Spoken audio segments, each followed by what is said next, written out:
5, 4, 3, 2, 1. Good morning. Good morning.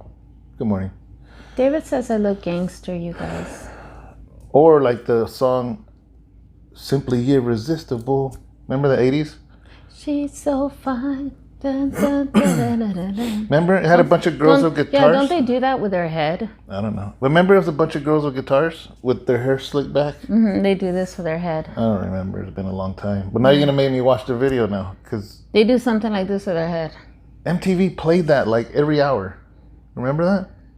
Yeah. Remember when MTV actually played music? Yeah, they do something weird with their head. Remember it's 24/7 videos. And then like they would I used to watch Yo MTV Raps. So you guys get to see my big ears. Yeah, so it's Sunday night for us guys.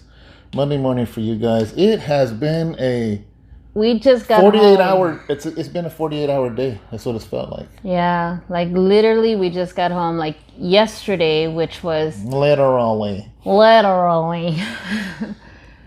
We got home like at 2 a.m, like 1:30, between 1:30 and 2 a.m. On Saturday night. Yeah. Because we were at the church. And then by the time we got to bed, it was like 2:30 in the morning. Between 2:30 and 3. So we got I got like 3 hours of sleep. You got 3.5 hours of sleep. No. Oh. You got up at 7 in the morning. 4 hours of sleep. Yeah. So he got about 4 hours of sleep. I got about 3 hours. So then we went to service and just got home now. And what time? 9. I think it's 9:30. We pulled in at 9:45 because the aquarium lights were going to turn off. Yeah, it's 10 o'clock at night right now. My aquarium lights are on a timer. But you know what, guys? Let me tell you something. Tell them something. I am like so...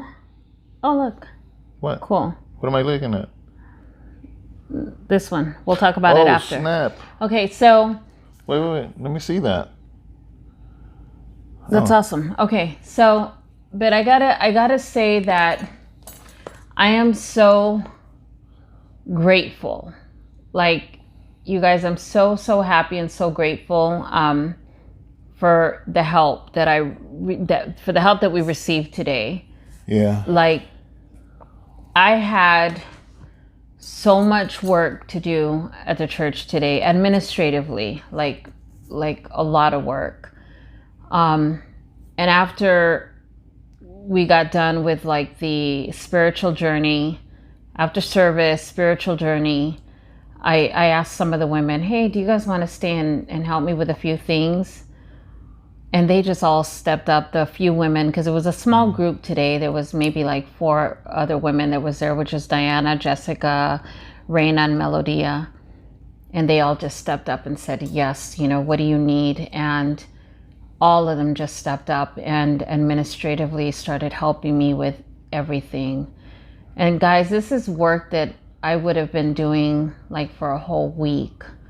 And they just eliminated stuff for me that now maybe they cut things down. They helped me with maybe 3 days worth of work, and maybe I can possibly get it done in even 3 days. Yeah. So you guys saved me 2 days worth of work, and I appreciate it so much. Well, we finally got the computer set up with internet and the printer and stuff. Yeah. And it's a new year, so there's a lot of things just to kind of get in order. Well, yeah, because at the end of the year, guys, as you guys know, you have contribution letters that have to go out. Tax season comes, and not only do I do this at work, guys, because I have to get things ready for work. I work with, bookkeeping, and I do a lot of the payroll, and I do a lot of that stuff for work. But I do this administratively as well for the church as well. And the last 2 years I've been having to do things manually. But I'm so grateful that, we got everything set up now, at the church with the computer and stuff. Well, Johnny helped with the wires, putting the wires up through the wall. Thank you, Johnny. I really, really appreciate you helping. And now that we got the office set up, it's just helped me so much, because that would have been a lot of work for me. So ladies, I know you guys are watching this, because I know that you guys all are. So I want to just extend my gratitude to you guys for really helping me, because it does boggle your brain. I'll be honest with you, I literally dream with numbers sometimes. And it's a lot of work. And I know some of you guys only learned how to do some of that QuickBooks stuff today, but you guys did really, really amazing. So thank you so much for doing that for me. A lot of the prison ministry stuff. Yeah, the prison ministry, a lot of it got done today. I'm so grateful. Actually, we went to those postings and we filled we filled 2 of them up, that we literally had to drive to another one, and man, it was pretty cool. We had to go to 2 post offices just to put in all their prison ministry stuff in it. Yeah. Like I said, we were backed up because the computer wasn't working. And there was just a lot of issues. We finally. It's gonna be like It's gonna be like Christmas all over for these guys and girls. So another thing, guys, is that, like I said, I was gonna put painting away for a minute to do the book publishing, and just this morning, which is yesterday for you guys, Pastor Thomas's book is now on Amazon as an ebook, like $3.49. You can get it as an ebook right now on your phone, or you can order paperback. It's for $20. This book is amazing. Pastor Thomas is one of our missionaries that comes every year. This is the first year he hasn't been able to come. And his book is now available. I'm going to put it right here as I'm talking about it so you can see the cover. And I'm really, really excited about that. Another thing while you were doing the administrative is, guys, this Saturday we have our family paint night. So go to the website, www.houseofrestchurch.com, if you want to participate in this paint night. And when you go to the website, it gives you a whole list of things you need to buy.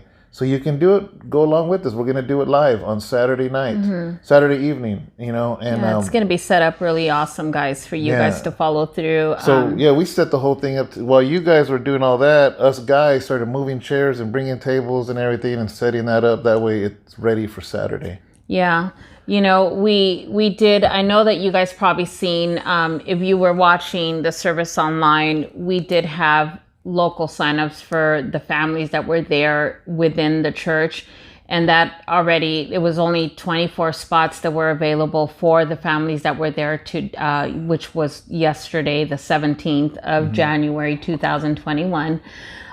We had signups just for the families that were there at that time, and it got filled up like immediately that same day. So those few spots were taken immediately, because you got to understand, guys, our families, our church family has not had an outing. We have not done anything. I think the last event, I don't know if it's an event, was the food giveaway. But I don't know, that's ministry. We used to, here's the thing, guys. We used to have family movie nights before the pandemic. And every winter, like literally every winter. Oh, winter, you mean? Yes. I was like, winter? Yeah, every winter. No, every winter time. Yeah. What we would do is, because it was so cold, what we would do is we'd have family movie nights. And everybody would bring their blankets, their pillows. We'd have popcorn.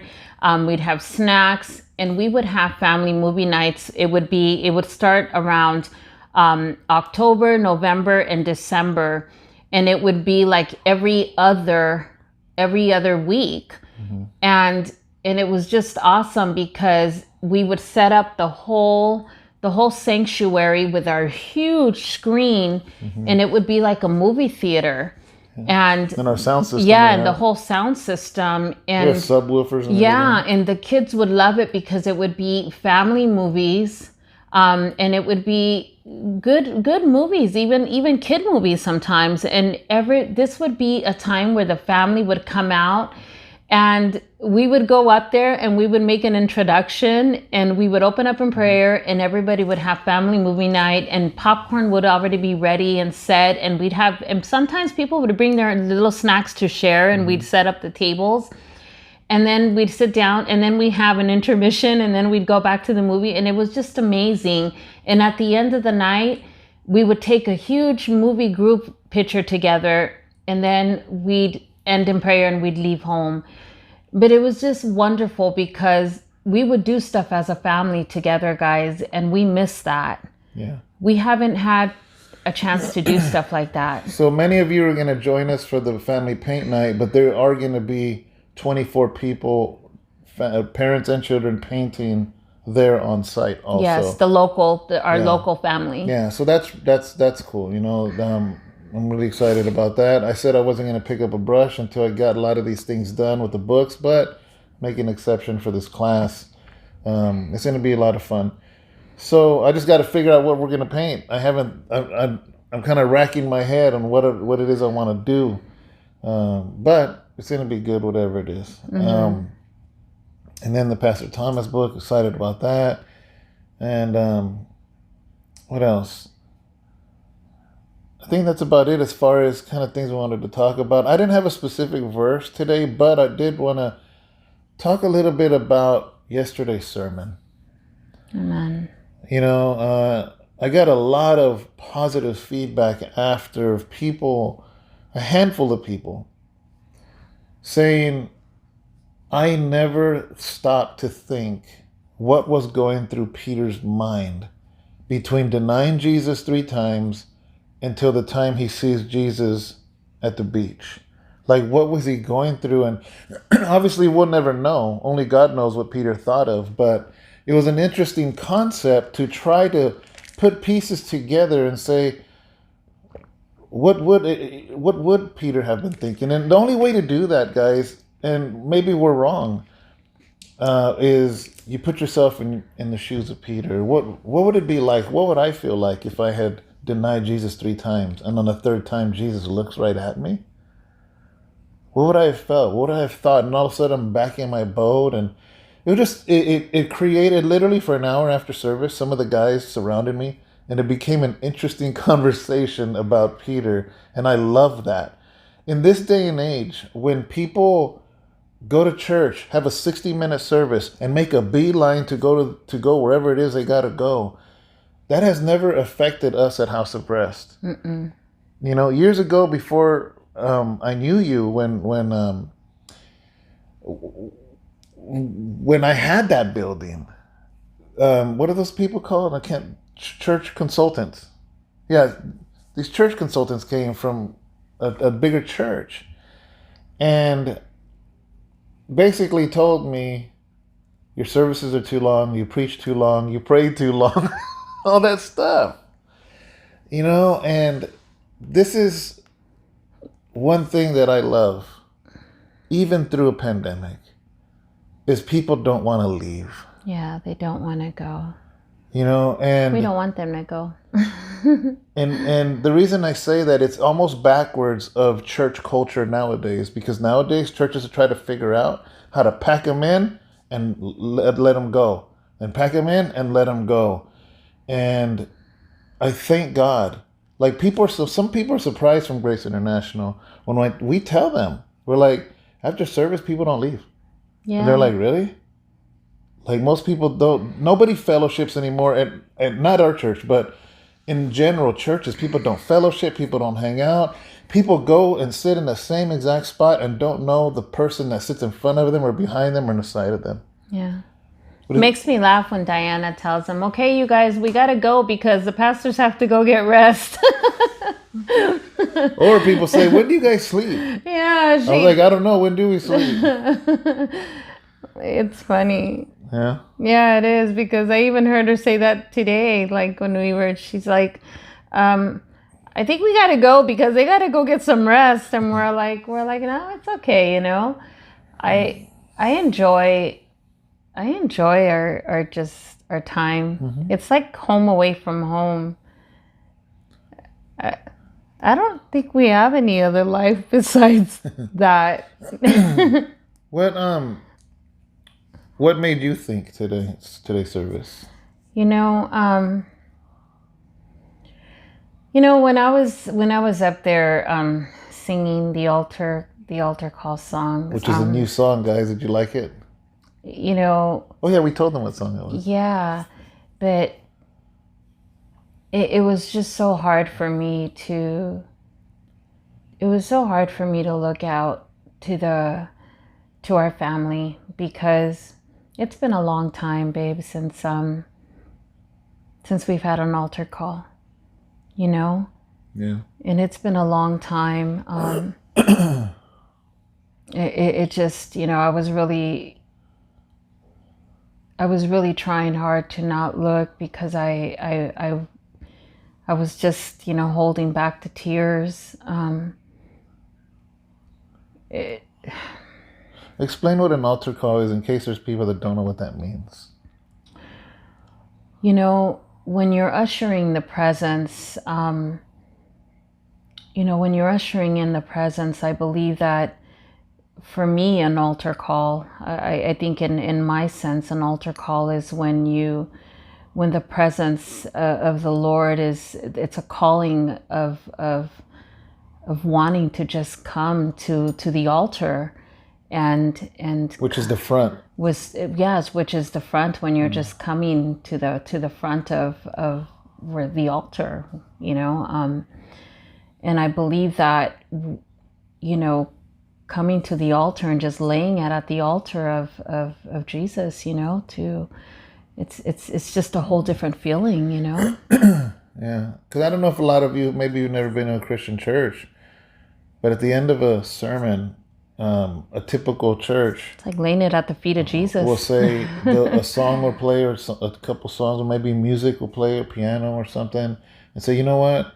If this service touched you, if this sermon touched you, something, come up to the front and pray. Bring your family and pray. And that's a typical thing. It's a beautiful moment of just togetherness that a church service does. But ever since the pandemic hit, we stopped doing it. Yeah. Because what happens is people come out of there, everybody's separate, to have guidelines. Mm-hmm. So we wouldn't have altar calls, because then that would bring everybody, close together again. So we haven't done altar call since March. And now it's going to be almost March again in a couple months. January, February, yeah, right? In a month and a half. And today that song was so beautiful that Sharon had shared a few days ago with you guys. And I just felt compelled to say, man, come up front, the altar's open. I didn't know what was going to, when I said that, I didn't know what was going to happen. I don't know. I just, I seen Sister Crystal just, come to her knees, and I just felt a shift in everything, and I said, Lord, you're going to do something here today. And I just felt like when you begin to tell and say that, that ship is going to sink, to leave your old boat behind. To leave that old boat behind. It just, I realize that sometimes we don't realize some of the old boats that we need to just leave behind. And sometimes we can be so seasoned and not realize that you could still have some boats. Yeah. Yeah, I thought it was a good way to illustrate our old life. Yeah. That that boat represents all that old stuff you don't want anymore. Yeah. And sometimes we leave it docked. We leave that boat, and even though we left the boat, we still leave it docked with the little anchor boat with the rope. That's exactly what I was about to say. Sometimes we throw down the anchor thinking that the anchor's, the anchor's a safety net. Mm-hmm. But the thing is that you gotta pick up that anchor, and you just gotta let the boat go. Yeah. Because even though we think that we're doing it some good by holding on to it, the thing is that we need to stop holding on to it, because the anchor can sometimes do you more damage, than any good. What's weird is I remember the day I finally let my boat sink. And it was a scary day for me. And most people would say, oh yeah, of course, the day you surrendered your life to the Lord. I'm ashamed to say no, it wasn't. It was about a year later. Because I had surrendered to the Lord in February 25th, 2004 in solitary confinement in Sacramento County. I was fighting a federal case. But when my cell door popped open, I still hung around with the homeboys. I still considered myself a homie, but I considered myself a Christian homie. Does that make sense? Because a homeboy, I was in an active pod. That's all I ever knew. And I'm like, well, I'll just bring my Christianity into that. You know, like I was reading my Bible, I was learning, my parents were visiting, but I still would like, I didn't enjoy, like if they started talking about stuff I shouldn't be listening to, like that changed in me right away. But okay, let me get this straight. The camaraderie never went away. I just didn't want to hear the filthy language and that stuff, because when the Lord saved me, the Lord saved me. Yeah. So he changed and shifted and hate left me. So that's true. But the camaraderie, I still felt connected to them, a soul tie. Yeah.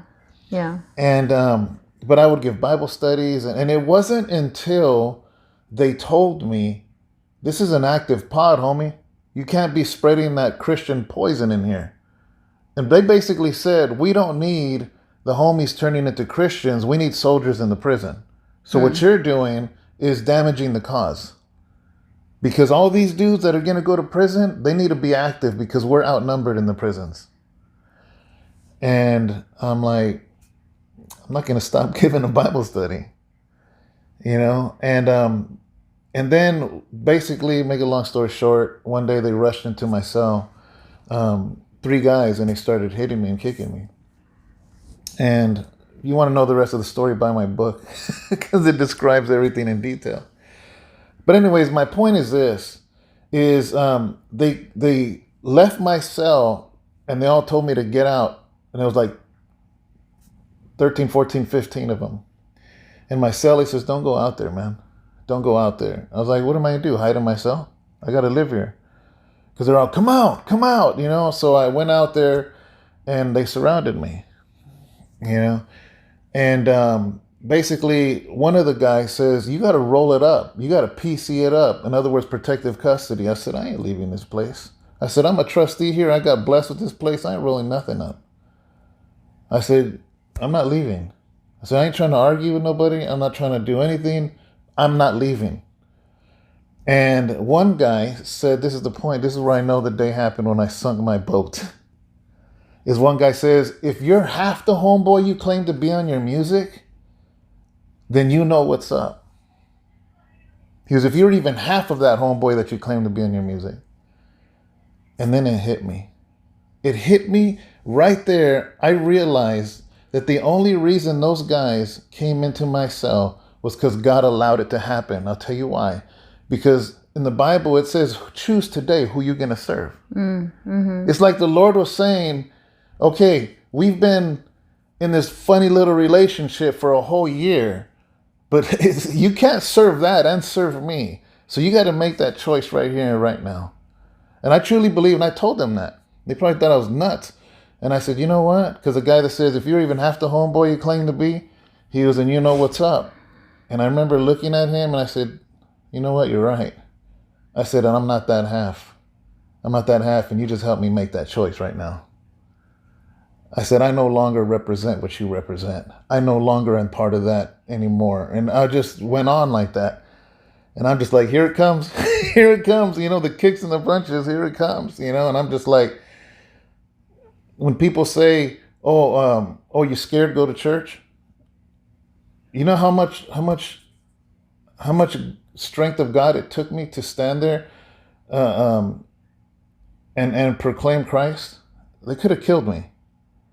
You know? And I remember one guy said, I don't remember what he said. It wasn't important. But basically, I stood my ground and I said, I'm no longer that half. I'm Christian all the way. And you're going to do what you're going to do. Go ahead and do it. Long story short, I didn't leave. I was there for 8 more months. They didn't do nothing, you know, and I kept giving Bible studies, and they just thought I was crazy. They would jump people that would sit in my Bible study, but they left me alone, you know. And I remember the shot caller called me up to a cell one day, and he just like, hey, David, he goes, you got to leave, David. He goes, you know what? I like you, man. I really do. He goes, you're a cool dude. I loved your music. He goes, I can see that you're a straight up dude. He goes, but I'm telling you, if you don't pack your stuff up today, he goes, you're leaving on a stretcher. That's what he told me. And I said, well, I can't control what you're going to do, but I'm not leaving. And that's the guy that I gave my trustee job to. Amen. So that day, guys, I wish I could say I didn't dock my boat. That I surrendered my life to the Lord and I let my boat sink on the day I surrendered, 2004, February 25th. But I got to be honest with myself and honest with you. Even though I was a Christian, I still had my boat docked. And that day when they came in and I told them that was the day that I let that boat go and I was done. You know, and we just have to do that in our life. Yeah. Because Jesus wants people that are wholeheartedly going to follow him. He says, he who puts his hand to the plow and looks back to your own life is not fit for the kingdom. Yeah. You know, I didn't mean to go on and on about that, you know, but you knew about that, right? Mm-hmm. Oh, okay. So, but guys, Yeah, I did. it was just interesting time. Yeah.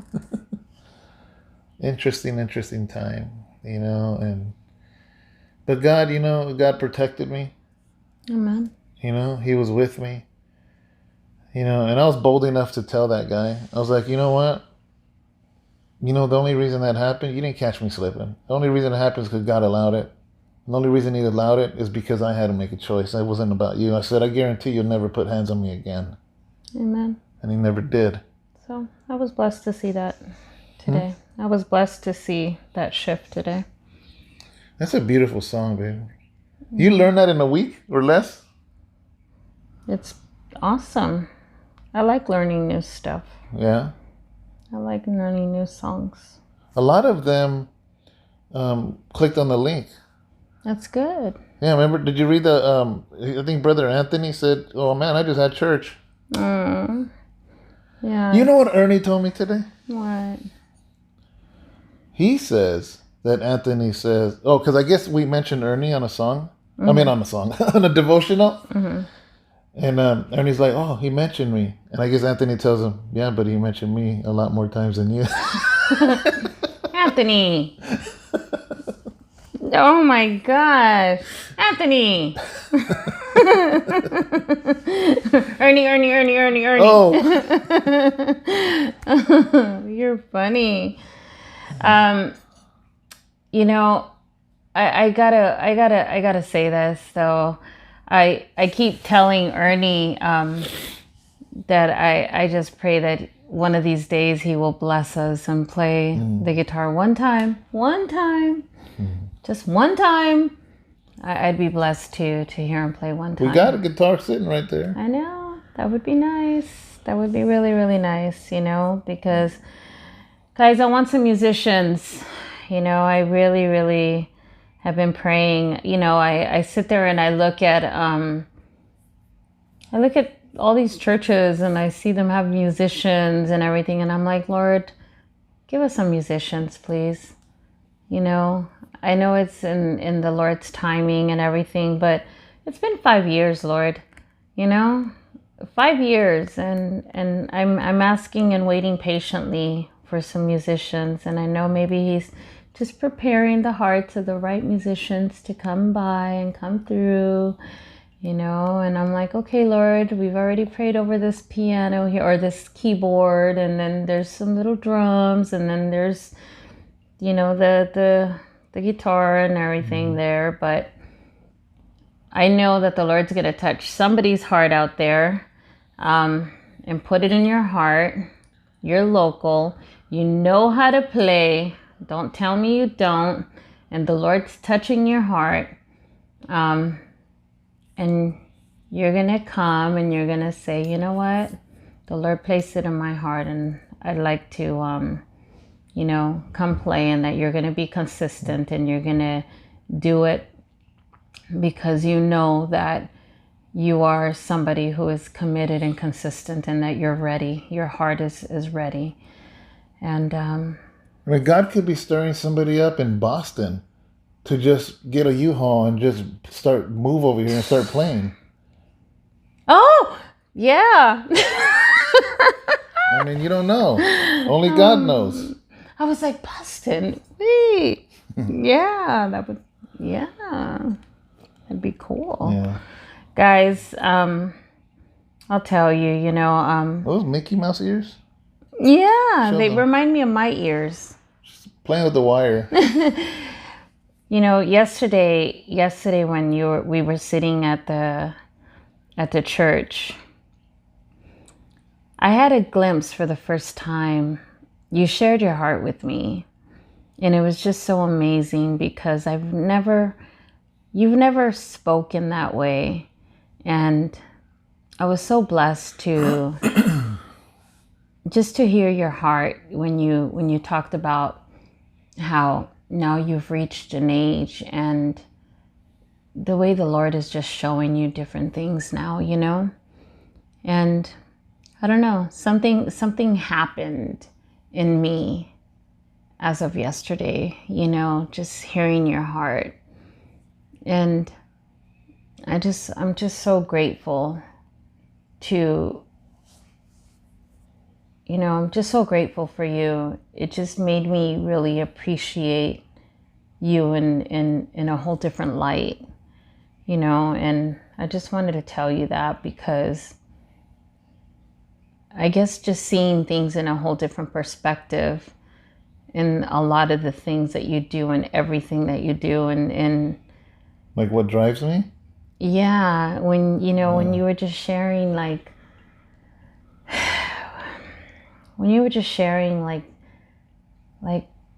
the things, like the different traits and the different things that you do, and you were just like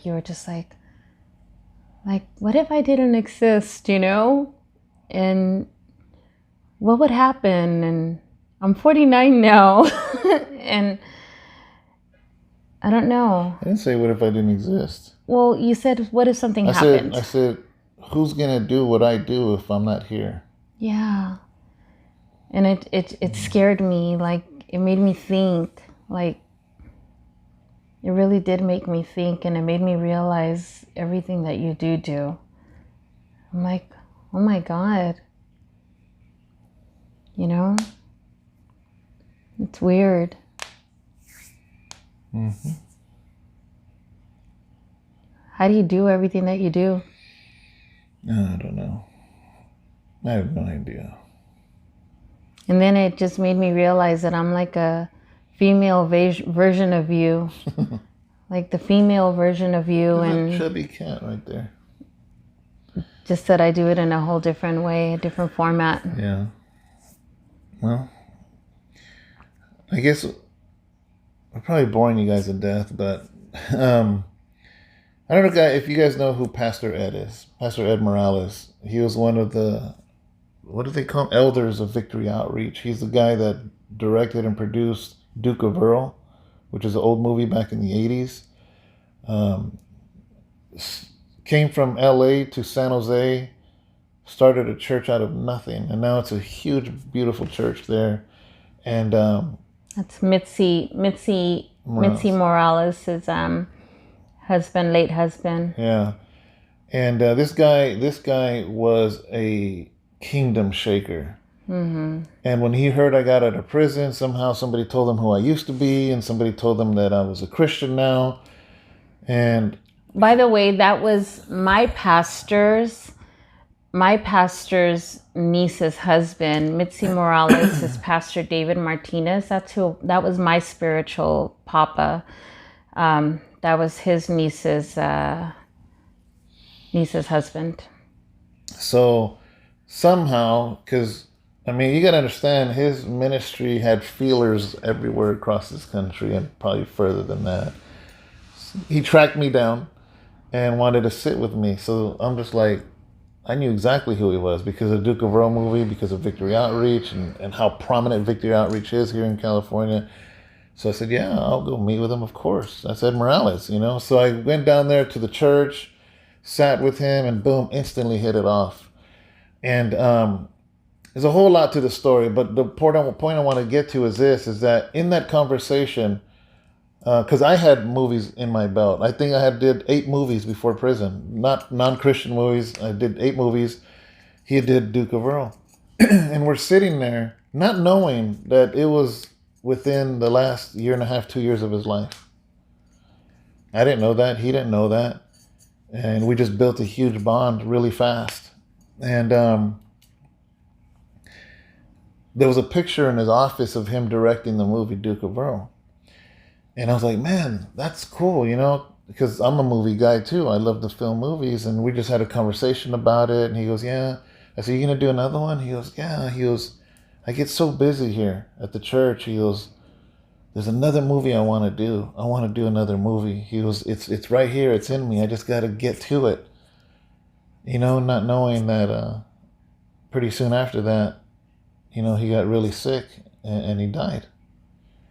I was at his last Thanksgiving. Like, his Thanksgiving was only his immediate family, his daughters and his daughters' husbands, and I was there.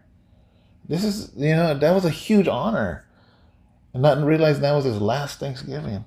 And he invited me to his home, and he never made that movie. Like, that movie, whatever it was going to be, went to the grave with him. And that's what we were talking about. I said, man, I got books in me. I got movies in me. I got more songs in me. I said, and I realized I'm 49 now. Like, I'm past the halfway point, and I'm like, I got to get busy. And that's why, like, for instance, how many more paintings do I have? How many more stories and books and sermons and all this stuff, because we don't know. Tomorrow's not promised. And that's kind of what I was telling you, and along that vein, and Yeah.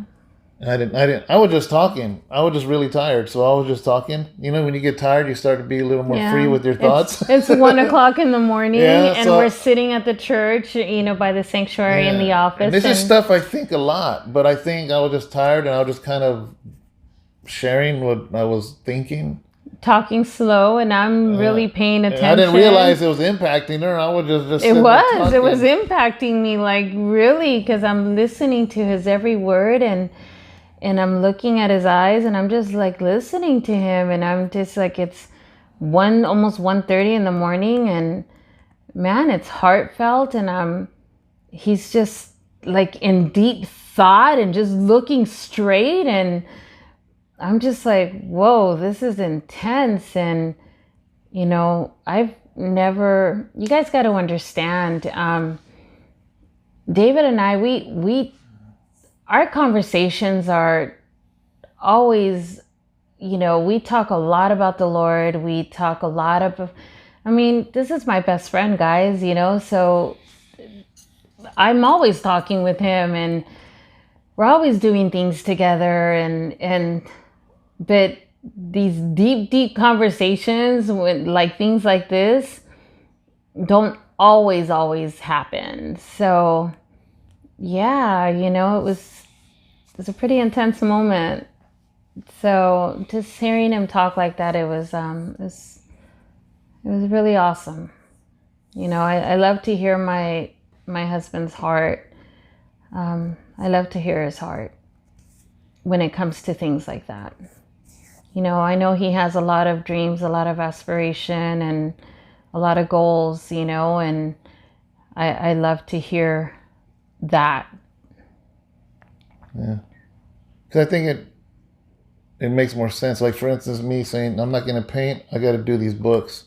And literally within 2 days, I put out Pastor Thomas's book. And his second one is ready to go in a few days. And I'm already starting Always With You. And it's like, and then I'm talking another movie, possibly, with Alfonso, and just kind of, I'm not right now, but just kind of just talking about it, and it just like, there's stuff that has to be done, man. People need to be reached. What if there's people out there that are only going to be reached by that movie or that book, and that's the only way they're going to get reached, and it doesn't get done? How many, what if somebody's not going to get saved if it's not for that prison transcript that gets to them? What if that's the one that's going to change and rock their whole life? Yeah. And our computer don't work, so we can't print it. You know, it's like, that's why I was just like, Sharon, what do you need? What do we need to do? Because I knew it was backing up, because the computer, it wasn't your fault. I know your heart is to do it. And you would get frustrated and you're like, what's up with this computer? I was. And I'm just like, how can we make this happen? We need to make this happen because I understand how these transcripts, they hit the prisons, man. I'm talking in the spirit. It's like, to me, it's a spiritual tsunami that hits that facility. You know, and I'm just like, how can we make this happen? We need to do this. We need to do this now, because you have no idea. And I don't share this a lot with you because I'm just like, somebody that is about to go stab somebody is going to get that sermon. It's going to change the rest of their life. It's got to go. It's got to go now. We got to do it now. It's got to be caught up now. You know, Alfonso's book went out now. My book went out now to the prisons. It's like, man, here's the thing. Those little things are life and death for somebody. Yeah. You know, in the very beginning, the House of Rest, I'm like, I got to put this on YouTube. And I remember the first few would get like 10 views, 12 views a sermon. If that. I get excited if I hit 10. You know, I'm like, oh my gosh, I'm double digits, you know. You know, but I always made that. You got to understand, back then, we got 2 thumbs down. There was no live stream at first. So I literally had to get a camera, film the whole thing, go home, take out the memory card, put it in a computer, edit the whole thing, and upload oh man. It was a huge, it was like a 2-day process from Sunday evening all the way to Monday just to get the sermon up. But you know what? I did it every week. You know why? Because I'm like, somebody has to hear this. Somebody has to hear this. Somebody has to hear this. And now 10 years later, still uploading sermons, still uploading Bible studies. Now we're adding these devotionals. Why? Because somebody has to hear it. You know, guys, there should be nothing that should stop us. You know, like today the song says, I am available. Nothing should stop us from doing and from getting things done. We should just go for it and go forward in the things of the Lord, whether it be from a God bless you, from I love you, from, you know what, Jesus loves you, from a smile, from, you know, encouraging someone, just anything. Nothing should stop us from sharing the gospel one way or another, from giving a hand, from anything. You know, there's nothing. You know, I think was it when did I talk to my neurologist? Last week. On Monday, right? Last week sometime. I don't know. Yeah, I think I talked to guys. If you have been following us, you guys know that I had been putting off and seeing my neurologist and all of that stuff. You guys know that I had brain surgery. For those of you guys that don't know, I did have brain surgery in 2017. And they had told me that I was going to need another one. And, you know, I had been putting it off for already going on 2 years already, huh? It's been 2 years almost. Mm-hmm. Yeah, for 2 years, guys. And I didn't have peace in my heart, though, guys. For some reason, I did not have peace in my heart. I did not go to the secondary doctor that I needed to go to yet because there was no peace. The first doctor that did my first surgery, he pretty much said that he could not do it, was going to send me to another specialist up at UCSF. And I didn't go, guys. Right before even COVID hit and everything, I never went to my appointments, and I've been feeling great, you know, for a while. And I did start to feel some of the pressure go up, and finally the doctor said, well, you need to see a neurologist. You haven't seen a specialist. You haven't seen anybody. And I said, okay. So, you know, I have been feeling my headaches again. I have been feeling some pressure and you know, and things of, you know, at this point I said, okay, I think it's time for me to go see a doctor again. And we did talk to the neurologist on Monday, and we're going to go ahead and start doing testing again and everything. But here's the difference now, guys. I feel a peace in my heart with this doctor. They are going to look into doing, possibly the brain shunt and getting it done. But the difference is then I didn't feel a peace, and I have a peace now. But the thing is that it doesn't stop me, and it's not going to stop me. If anything, I'm just even more eager to do more. And I think, we got to not let these things stop us from doing what God has called us to do. If anything, it gives me even more peace, it just gives me more of a drive, to just get more done. And because, like David says, tomorrow's not promised, guys.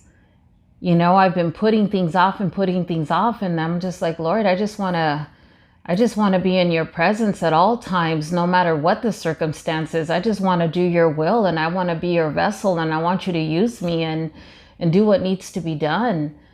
But I know that I have such a sweet peace in my heart, and I know that you're going to be with me whatever the circumstance is. So we got to go forward, guys, whatever the circumstance is. So leave you with that, guys. Like the song says, I am available. Make yourself available to what God's will is in your life, and do what he's called you to do. Don't be afraid. Just go for it. Yep. So much for a short video. I know, right? We said we were going to do a really short video, and I think it's blinking. Does that mean because it's full? No, it just means it's recording. Oh, okay. All right, well, let's take a picture. 3, 2, ready? No. Where am I looking at this time? Up here, same place. Oh. Ready? Mm-hmm. You're not looking up there. Oh, where am I looking? I just said up there. Babe, sometimes you think that I'm not looking that way, but I actually am. I looked at the camera. You were looking the other way. Okay. Look at this top corner. Ready? No. Okay, hold on. 3. Right there? 2, 1. Bam. Okay. All right, guys. Have a good day. God bless you. And we'll see you tomorrow. All right. Bye, guys. Bye.